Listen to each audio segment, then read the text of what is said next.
Hello student, welcome है आपका हमारे यूट्यूब चैनल में। तो यह हमारी जो क्लास है आज की, यह उत्तराखंड जीके की आबकारी परिवर्तन सिपाही परीक्षा के लिए उत्तराखंड करंट अफेयर्स की दूसरी क्लास है। पहली क्लास अगर आपने नहीं देखी है तो प्लेलिस्ट में जाके देख लीजिएगा। उत्तराखंड जीके आबकारी परिवर्तन सिपाही नाम से प्लेलिस्ट बनी हुई है, वहाँ पर आपको वह क्लास मिल जाएगी। बहुत ज़रूरी है यह क्लासें, क्योंकि प्रश्न यहाँ डायरेक्ट ना भी पूछा जाए तो घुमा करके इन टॉपिक से प्रश्न पूछा जाता है। और हम कोशिश करेंगे कि 2020 और 2019 के आधे से लगभग करंट अफेयर्स को पूरा कर लें, और काफ़ी हेल्पफुल होंगे आपके लिए। तो पहली क्लास जो थी उससे आगे को बढ़ते हैं और देखते हैं। जो पहला है, प्रोफेसर खड़क सिंह वाल्दिया का निधन। तो प्रोफेसर खड़क सिंह वाल्दिया का निधन हो गया है। यह प्रश्न तो डायरेक्ट नहीं पूछा जाएगा। तो देश के प्रसिद्ध भूवैज्ञानिक मूल रूप से खैनाल गांव पिथौरागढ़ निवासी प्रोफेसर वाल्दिया का 83 वर्ष की उम्र में निधन हो गया था। कब, यह पूछा जा सकता है इनका निधन कब हुआ। सितंबर 2020 में हुआ था। प्रोफेसर वाल्दिया ने अंतर्राष्ट्रीय सेवाएं दी थी, तो यहाँ पर और कई लेख पुस्तकें लिखी थी। 1983 में इन्हें प्रधानमंत्री के वैज्ञानिक सलाहकार समिति का सदस्य बनाया गया। यह पूछा जा सकता है प्रधानमंत्री के वैज्ञानिक सलाहकार समिति के कौन भूवैज्ञानिक सदस्य थे, तो ये थे जिनका हाल ही में देहांत हुआ है। इस तरह से प्रश्न पूछा जा सकता है। इसके अलावा पद्मश्री और शांति स्वरूप भटनागर समिति इन्हें कई सम्मान मिल चुके हैं, तो यह भी प्रश्न पूछा जा सकता है कि हाल ही में प्रसिद्ध भूवैज्ञानिक खड़क सिंह वाल्दिया का निधन हो गया है, इनको निम्न में से कौन से सम्मान प्राप्त हुए हैं। तो इस तरह से प्रश्न पूछे जाने की संभावना रहती है। तो पद्मश्री व शांति स्वरूप भटनागर पुरस्कार को आप ध्यान में रखिएगा, इन दोनों को। आगे देखते हैं, आर्थिक विकास दर में गिरावट। तो आर्थिक विकास दर में गिरावट आई है। कितनी आई है? राज्य अर्थव्यवस्था एवं सांख्यिकी निदेशालय की ओर से 26 सितंबर 2020 को जारी आंकड़ों के अनुसार कोरोना संकट के कारण राज्य में आर्थिक विकास दर 2018-19 में 5.80 थी, 1.5% घटकर 2019-20 में 4.30 रह गई है। तो आप ध्यान रखिएगा, 19 में थी कितनी, 18-19 में 5.80, तो यह घट करके कितनी रह गई, 1.5%। 2019-20 में 4.30 रह गई। आगे देखते हैं, तो प्रति व्यक्ति आय में क्या हाल रहा है। और राज्य प्रति व्यक्ति आय 2018-19 व 2019-20 में क्रमशः 1,91,450 व 2,02,895 रुपये रहने का अनुमान है। तो देखिए, 18-19 में इतनी थी और 2019-20 में इतनी है। तो प्रति व्यक्ति आय में 2018-19 की तुलना में 2019-20 में 5.98% की वृद्धि अनुमानित है। तो प्रति व्यक्ति आय में वृद्धि हुई है, जबकि उसमें कमी हुई है अपना जो आर्थिक विकास दर में। तो यहाँ पर यह भी ध्यान रखिएगा। तो 5.98% की वृद्धि हुई है। तो यह आ गया अम्ब्रेला एक्ट पारित। प्रदेश के राज्य विश्वविद्यालयों में एकरूपता लाने के लिए 18-20 वर्षों से विचाराधीन अम्ब्रेला एक्ट को 23 सितंबर 2020 को राज्य विधानसभा पारित किया गया है। राज्य विधानसभा में पारित किया गया है। अब राज्य सरकार के विश्वविद्यालयों में कुलपति का पद केवल शिक्षाविदों तक के लिए ही सीमित नहीं रहेगा। इस पद के लिए अपर मुख्य सचिव रैंक के वरिष्ठ IAS, उद्योग क्षेत्र के वरिष्ठ अधिकारी और वरिष्ठ वैज्ञानिक भी पात्र होंगे। तो इस तरह से यहाँ पर यह ध्यान रखिएगा कि अम्ब्रेला एक्ट का मतलब राज्य के विश्वविद्यालयों में एकरूपता लाने के लिए यह है विश्वविद्यालयों में। और विचाराधीन अम्ब्रेला एक्ट यह कब पारित हुआ, 23 सितंबर 2020 को पारित हुआ। एक फैक्ट ये यहाँ पर महत्वपूर्ण है, पहला कि यह विश्वविद्यालयों में एकरूपता लाने के लिए है, यह ध्यान रखना है। दूसरा यह है कि यहाँ पर राज्य सरकार ने जो कुलपति का पद है केवल शिक्षाविद तक के लिए ही नहीं रहेगा, मतलब केवल इसमें शिक्षाविद हैं जो वही नहीं रहेंगे इस पद में। मतलब अपर मुख्य सचिव रैंक के वरिष्ठ IAS, उद्योग क्षेत्र के वरिष्ठ अधिकारी और वरिष्ठ वैज्ञानिक भी पात्र होंगे। तो इस तरह से यह शिक्षा से जुड़ा हुआ है। आगे देखते हैं, इसी में 23 सितंबर को ही उत्तराखंड तकनीकी विश्वविद्यालय अधिनियम 2005 में संशोधन विधेयक पारित कर उत्तराखंड तकनीकी विश्वविद्यालय देहरादून का नाम वीर माधो सिंह भंडारी उत्तराखंड प्रौद्योगिकी विश्वविद्यालय कर दिया गया। तो यह बहुत महत्वपूर्ण है, बहुत ही ज़्यादा। 23 सितंबर को ही उत्तराखंड तकनीकी विश्वविद्यालय अधिनियम 2005 में संशोधन विधेयक पारित कर उत्तराखंड तकनीकी विश्वविद्यालय देहरादून का नाम क्या कर दिया गया है, क्या कर दिया, वीर माधो सिंह भंडारी उत्तराखंड प्रौद्योगिकी विश्वविद्यालय देहरादून कर दिया है। तो यह बहुत महत्वपूर्ण फैक्ट है, इसे आप बिल्कुल कंठस्थ याद रखिएगा। देहरादून तकनीकी विश्वविद्यालय का नाम वीर माधो सिंह भंडारी उत्तराखंड प्रौद्योगिकी विश्वविद्यालय। आगे है जियो थर्मल एनर्जी प्लांट। 23 सितंबर 2020 को जारी एक सूचना के अनुसार लंबे शोध के बाद वाडिया हिमालय भूविज्ञान संस्थान ने तपोवन जोशीमठ के गर्म जल स्रोतों पर 5 मेगावाट के जियो थर्मल एनर्जी प्लांट की स्थापना हेतु Jayadevan energy private limited company के साथ MOU किया है। तो यह ध्यान रखिएगा।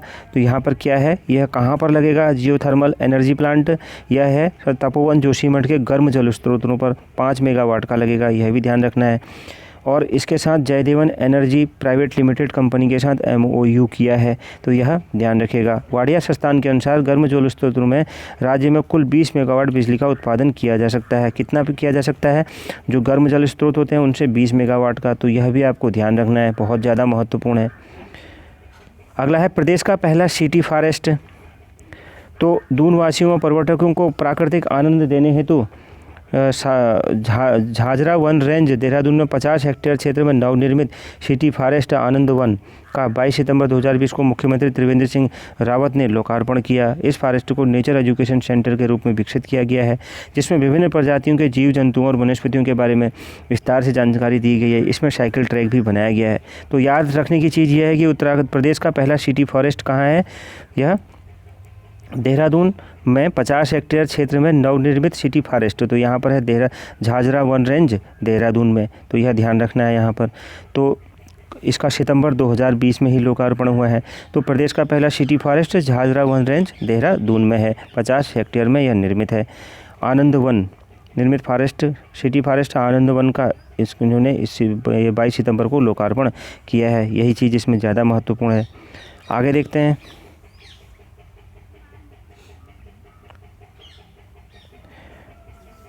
इसी में आगे है, तो मतलब इसी से जुड़ा हुआ जो अगला है, हल्द्वानी और ऋषिकेश में भी थीम बेस्ड सिटी पार्क बनाए जा रहे हैं। तो यह ज़्यादा महत्वपूर्ण नहीं है, क्योंकि जब भी बने नहीं हैं तो आप स्किप भी कर सकते हैं। अगला है पहला वाहन फिटनेस सेंटर। 20 सितंबर 2020 को जारी एक सूचना के अनुसार राज्य का पहला वाहन फिटनेस सेंटर कल्याणपुर रुद्रपुर में स्थापित किया जाएगा। बहुत महत्वपूर्ण है, पहला वाहन फिटनेस सेंटर कहाँ पर स्थापित किया जाएगा, 20 सितंबर 2020 को जारी एक सूचना के अनुसार पहला वहाँ कल्याणपुर रुद्रपुर में स्थापित किया जाएगा। तो यह बहुत महत्वपूर्ण है, अभी स्थापित हुआ नहीं है लेकिन स्थापित किया जाएगा, याद तो रखना ही है एग्जाम के लिए। Hydroponics farming. 18 सितंबर 2020 को जारी एक सूचना के अनुसार बॉर्डर एरिया डेवलपमेंट योजना के तहत राज्य में प्रायोगिक तौर पर सर्वप्रथम मूनाकोट ब्लॉक पिथौरागढ़ के 50 किसानों द्वारा हाइड्रोपोनिक्स फार्मिंग बिना मिट्टी के केवल पानी में होने वाली खेती शुरू की गई है। इस विधि से सब्जी व चारे की खेती की जा रही है। तो ध्यान रखिएगा, जैसे हाइड्रोपोनिक्स, तो हाइड्रो मीन्स पानी है, हाइड्रो का मतलब तो आपको ध्यान रखना है पानी से जुड़ा हुआ है। इसमें पानी में किया जाता है। इसमें किया क्या जाता है, एक बर्तन में पानी ले लिया जाता है और उसमें बीजों को बिना मिट्टी के उसमें बीजों को डाल दिया जाता है। उसके ऊपर कुछ अन्य चीज़ें भी डाली जाती हैं, कुछ केमिकल्स डाले जाते हैं और बिना मिट्टी के उन्हें उगाया जाता है और पानी का छिड़काव करते रहते हैं। तो इस तरह से वह उग जाती हैं बिना मिट्टी के। तो एक सूचना के उन्हें बॉर्डर एरिया डेवलपमेंट योजना के तहत ये किया जा रहा है। कहाँ पर, बॉर्डर एरिया डेवलपमेंट योजना, ये ध्यान रखना है। प्रायोगिक तौर पर सर्वप्रथम कहाँ, मूनाकोट ब्लॉक पिथौरागढ़ के में यह किया जा रहा है। तो 50 किसानों द्वारा, इतना ही ध्यान रखने की बात है कि सर्वप्रथम मूनाकोट ब्लॉक पिथौरागढ़ के में बॉर्डर एरिया डेवलपमेंट योजना के तहत किया जा रहा है हाइड्रोपोनिक्स फार्मिंग। अगला है पहला थैलिस गार्डन। 9 सितंबर 2020 को जारी एक सूचना के अनुसार देश का पहला थैलिस गार्डन पिथौरागढ़ के मुनस्यारी तहसील में स्थापित किया जाएगा। तो कहाँ स्थापित किया जाएगा, सबसे पहले तो यह ध्यान रखना है, देश का पहला थैलिस गार्डन पिथौरागढ़ के मुनस्यारी तहसील में स्थापित किया जाएगा। तो देश का पहला थैलिस गार्डन है, तो बहुत महत्वपूर्ण है, किया जाएगा ये मतलब। पिथौरागढ़ में लगभग 279 प्रकार के थैलिस पाए जाते हैं। थैलिस वनस्पति जगत के सबसे निचली श्रेणी के वनस्पति हैं, जिसमें शैवाल, कवक, लीवर, वर्टन और लाइकेन आदि वनस्पतियाँ आती हैं। तो यह सभी महत्वपूर्ण है यहाँ पर। तो पिथौरागढ़ में कितनी तरह के थैलिस पाए जाते हैं, 279, जिसमें क्या आते हैं, सबसे निचली श्रेणी के वनस्पति हैं, सबसे नीचे, जिसमें शैवाल, कवक, लीवर, वर्टम, लाइकेन आदि वनस्पतियाँ आती हैं। आगे देखते हैं, संस्कृत अकादमी के नाम में परिवर्तन। तो 8 सितंबर 2020 को मुख्यमंत्री की अध्यक्षता में हुई संस्कृत अकादमी की बैठक में अकादमी का नाम बदलकर उत्तरांचल संस्कृत संस्थानम हरिद्वार करने का निर्णय लिया गया है। किया नहीं है, निर्णय लिया गया है, तो इसलिए बहुत ज़्यादा महत्वपूर्ण नहीं है। अगला है मोहन कुमाऊनी का निधन। कुमाऊनी साहित्यकार व कवि मोहन कुमाऊनी का 6 सितंबर 2020 को 68 वर्ष की उम्र में निधन हो गया। मूल रूप से लोब गाँव बागेश्वर के रहने वाले, बहुत महत्वपूर्ण है यह, वाले मोहन वर्तमान में हल्द्वानी में रह रहे थे। सांस्कृतिक घरौट, उमाव, उड़ घुघीती उड़, गद्यांजलि आदि उनकी प्रमुख रचनाएं हैं। तो आपको यह ध्यान रखनी है, अभी रट लीजिएगा इनको। सांस्कृतिक घरौठ, उमाव, उड़ घुघुती उड़, गद्यांजलि आदि उनकी प्रमुख रचनाएं हैं। तो प्रश्न पूछा जा सकता है इनके बारे में, सांस्कृतिक घरौठ, उमाव, उड़ घुघुती उड़, गद्यांजलि। तो इनको ध्यान रखिएगा। और यह कहाँ के थे? मोहन कुमाऊनी की प्रश्न आ सकता है कि मोहन कुमाऊनी कौन थे? कुमाऊनी साहित्यकार व कवि थे, यह ध्यान रखना है। और यह मूल रूप से बागेश्वर के रहने वाले थे। इन फैक्ट्स को अभी आप तुरंत ही याद कर लीजिएगा अगर आपको याद नहीं है। अगला है राष्ट्रीय शिक्षक पुरस्कार। शिक्षक दिवस के अवसर पर 5 सितंबर 2020 को एकलव्य आदर्श आवासीय विद्यालय जोगला देहरादून की उपाचार्य सुधा पैन्यूली, ध्यान रखेगा, और राजकीय उच्चतर माध्यमिक विद्यालय पुड़कुनी बागेश्वर के डॉक्टर केवलानंद कांडपाल को राष्ट्रीय शिक्षक पुरस्कार 2020 से सम्मानित किया गया है। यह बहुत मोस्ट इम्पोर्टेंट है यह भी। तो यह कहाँ है यह विद्यालय? सुधा पैन्यूली। तो कहाँ की हैं यह? एकलव्य आदर्श आवासीय विद्यालय जोगला देहरादून की उपाचार्य सुधा पैन्यूली हैं। और उच्चतर माध्यमिक विद्यालय पुड़कुनी बागेश्वर के केवलानंद हैं। इन दोनों को, सुधा पैन्यूली और डॉक्टर केवलानंद को सम्मानित किया गया है। तो ये दोनों नाम भी महत्वपूर्ण हैं, उनके विद्यालयों के नाम भी महत्वपूर्ण हैं। इन दोनों को याद रखिएगा। अगला है नंदा देवी लोक जात यात्रा। चमोली जिले में प्रतिवर्ष आयोजित की जाने वाली 265 किलोमीटर की नंदा देवी लोक जात पैदल यात्रा 14 अगस्त 2020 को सिद्धपीठ कुरुड़ चमोली से चलकर 18 पड़ावों से होते हुए 1 सितंबर 2020 को देवराड़ा मंदिर पहुंचकर पूर्ण हुई। देवराड़ा में नंदा देवी 6 माह के प्रवास पर रहती हैं। इस बार कोरोना के कारण केवल 10 लोगों को ही शामिल होने की अनुमति थी। तो यह बहुत महत्वपूर्ण है कि नंदा देवी लोक जात यात्रा जो है वो यहाँ पर कितने किलोमीटर की है तो जानते ही होंगे आप लोग। तो यह कब हुई? पैदल यात्रा, लोकजात पैदल यात्रा 14 अगस्त 2020 को सिद्धपीठ कुरुड़ से चमोली से चलकर 18 पड़ावों को से होते हुए 1 सितंबर 2020 को देवराड़ा मंदिर पहुंचकर पूर्ण हुई। तो यह ध्यान रखिएगा कब से कब तक हुई? 14 अगस्त 2020 से 1 सितंबर 2020 को यह पूर्ण हुई और देवराड़ा मंदिर पहुंचकर यह पूर्ण हुई, इसे ध्यान रखिएगा। और 10 लोगों को अनुमति थी, जिसे भी हल्का सा आप याद रख सकते हैं। अगला है मेवला ग्लेशियर में लैब।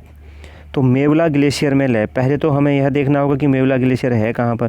तो 30 अगस्त 2020 को जारी एक सूचना के अनुसार उच्च हिमालयी क्षेत्रों में के ग्लेशियरों को नज़दीक से अध्ययन करने के लिए जीबी पंत राष्ट्रीय हिमालय पर्यावरण संस्थान का एक लैब पिथौरागढ़ जिले में स्थित पंचाचूली पर्वत की तलहटी में मेवला ग्लेशियर में बनाया जा रहा है। बहुत महत्वपूर्ण है। मेवला ग्लेशियर कहाँ पर है प्रश्न पूछा जा सकता है। तो कहाँ पर है यह ग्लेशियर जो है संस्थान का एक लैब पिथौरागढ़ जिले में स्थित पंचाचूली पर्वत की तलहटी में मेवला ग्लेशियर है। तो पहले तो हमें एक प्रश्न हमारा यही बनता है कि मेवला ग्लेशियर कहाँ पर है? पिथौरागढ़ जिले में है, पंचाचूली पर्वत की तलहटी में है। तो यह ध्यान रखना है। और यहाँ पर जो लैब बनाई जा रही है जीबी पंत राष्ट्रीय हिमालय पर्यावरणीय संस्थान द्वारा बनाई जा रही है। तो यह भी यहाँ पर काफ़ी महत्वपूर्ण हो जाता है। तो इस तरह से यह मेवला ग्लेशियर आप याद रखिएगा। आगे देखते हैं। तो इस क्लास को यहीं पर समाप्त करते हैं, बाकी अगली क्लास में देखेंगे। आप लोगों को क्लास कैसी लगी, क्या आपके लिए फ़ायदेमंद है तो ज़रूर बताइएगा। और PDF मैंने बताया आपको डाउनलोड कर लीजिएगा। मिलते हैं नेक्स्ट क्लास में। Thank you very much.